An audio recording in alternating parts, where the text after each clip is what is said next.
So today we're going to shade in our teapot. You will need the pencils and items that are rolling up on your screen. So the first thing I want to do is I want to get my 4B pencil and use the overhand grip so that the pencil remains nice and soft, and I want to put a base layer on my jug. I want this to be a mid-tone. Tone refers to how light or dark something is, so a mid-tone would be somewhere in between light and dark. So the tone I'm putting down is like a light to mid-tone, and I'm going to do this over the whole jug to start with. Keep your line nice and soft. You don't want this to be scratchy, so try to use the overhand grip. Now I'll speed up the video at points throughout this, but you take your time. So just put the base layer down. And when you have the base layer down, what you want to do is get some tissue or kitchen towel, wrap it around your finger, and you want to blend that in. Now make sure there's no bits and pieces under your page, and it's also a good idea to have a second page underneath your drawing because that'll help pad your drawing. So make sure all that's rubbed in. So now you have a nice mid-tone to work from. Alright, so let's look at our drawing. In this particular picture, the light's coming from the right hand side, so it's light on the right, it's mid-tone on the left, or on the middle, and it's a dark tone on the left. There are some areas of in the dark tone that are a little bit lighter, and we'll look at these as we go. So starting with my 4B pencil and the overhand grip, I'm going to slowly but surely build up my darker tones. You have to take your time with this. Don't lean heavy on the pencil. You build them up gradually. So I'm just looking at the shape. At the top here of the rim, I notice that there's a little part that's lighter, so I'm very lightly going to fill that in. So I'll note that that area there is a little bit lighter. Do that very lightly because you don't want a line in your drawing. So back to the overhand grip. And I'm using a combination of circle and scribble and plain just to get that darker tone in. Build it up slowly.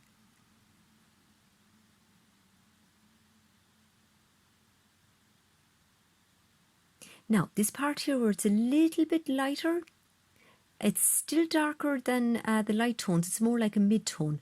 I'm just going to carefully work around that. So I'm going to leave an area of mid-tone and I'm going to darken around it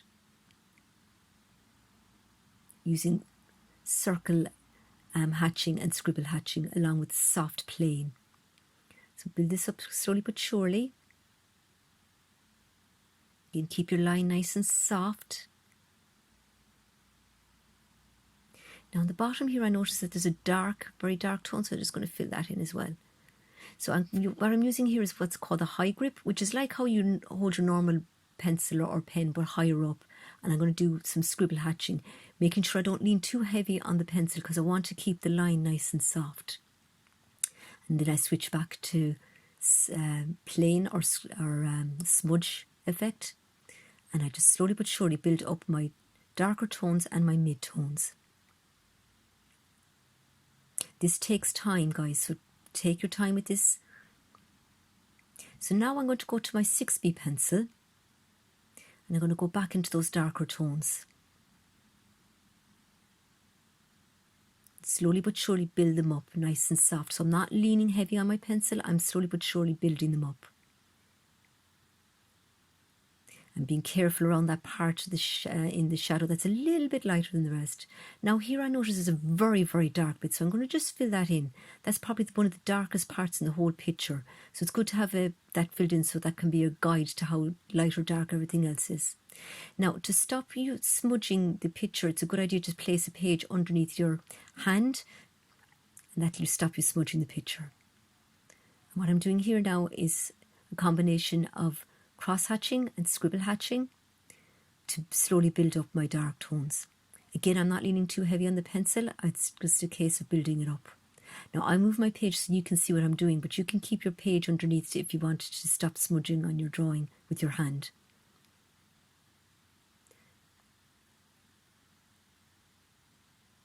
So now the object is beginning to become a little bit more 3D. So at this point what I'm going to do is I'm going to smudge those mid-tones using a bit of tissue and the dark tones. So just going to darken the whole thing up a little bit. Don't worry, I will lighten the lighter areas again in a while. It's just this particular drawing, I wanted the nice and soft.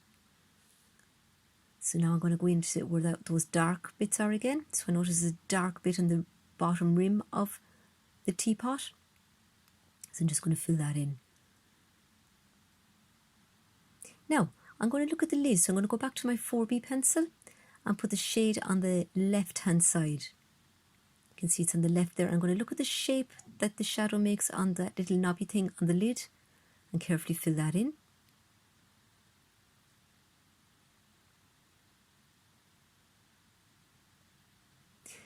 Okay, now I'm going to look at the handle. And again, on the shade of the handle, there's a shape that goes around the knobby thing that's on the handle.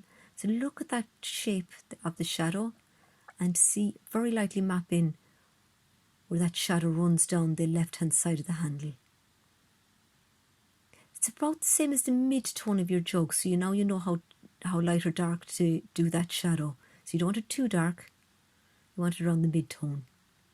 I'm using a combination of circle and scribble hatching here, being very careful to keep my pencil light. Now I'm going to use the 2B pencil. I'm going to try to use a soft smudge technique just to fill in the right hand side of that handle very lightly. Now I'm going back with the 4B pencil and then the 6B pencil to gradually build up the shade. So now I'm just going to come to the stage where I'm going to do a little bit of the background, but I'm going to be very carefully. You might need to sharpen your pencil for this, especially your 6B pencil will blunt. But I'm going to very carefully look at the negative space and go around the knob of the lid of the teapot. Once you've that carefully done,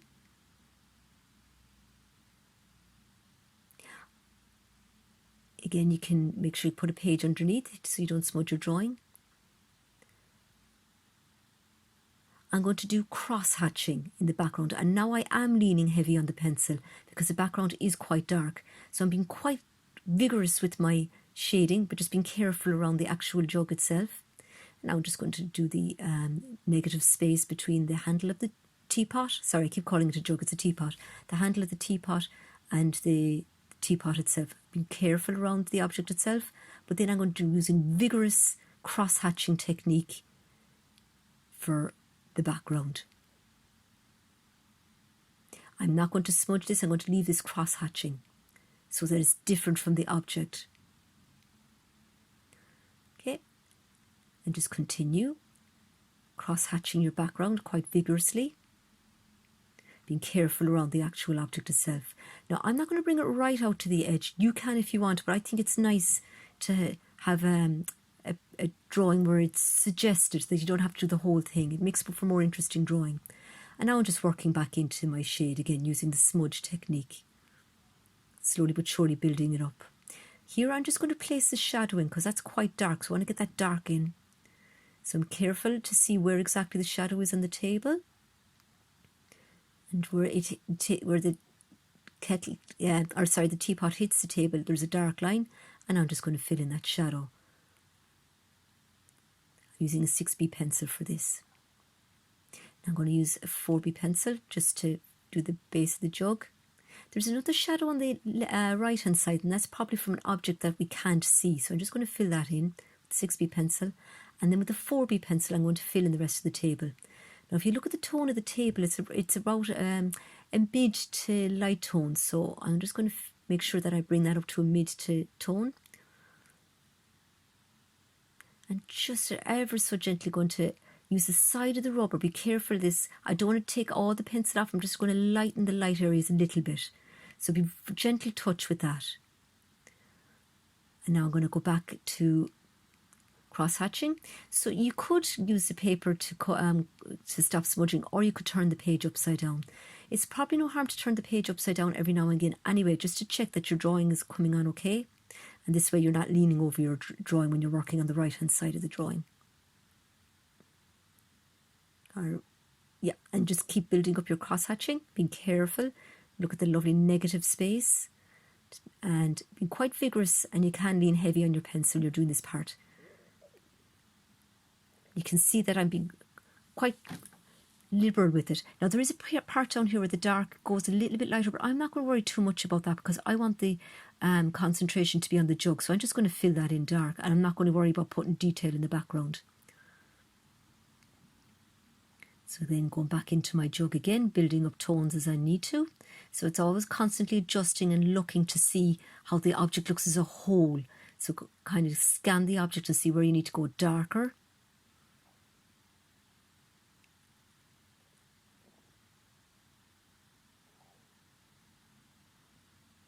And clean up any edges there that you need to.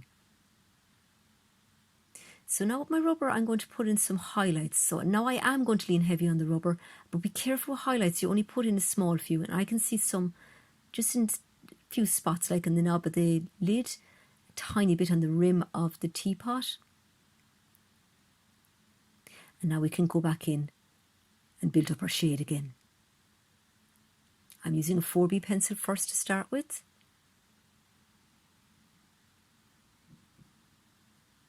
And a 6B for the darker areas. Again, try to make sure you don't smudge your drawing. So as you can see, this is a slow technique. It takes time. You build it up slowly. Okay, so I build up my shadow.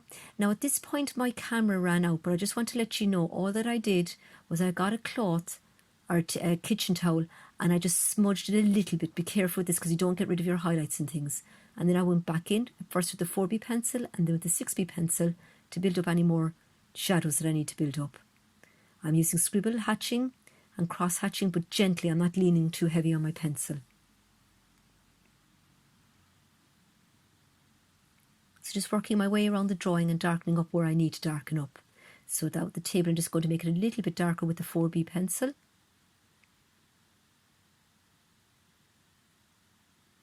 Now with my rubber, I'm going to pick out a few more highlights. Be very careful with this. Maybe there's some on the handle of the jug there. Again, I'm just going to fix that rim.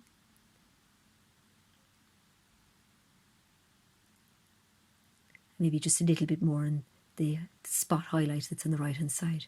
Okay, and I think I'm happy with that. Happy drawing.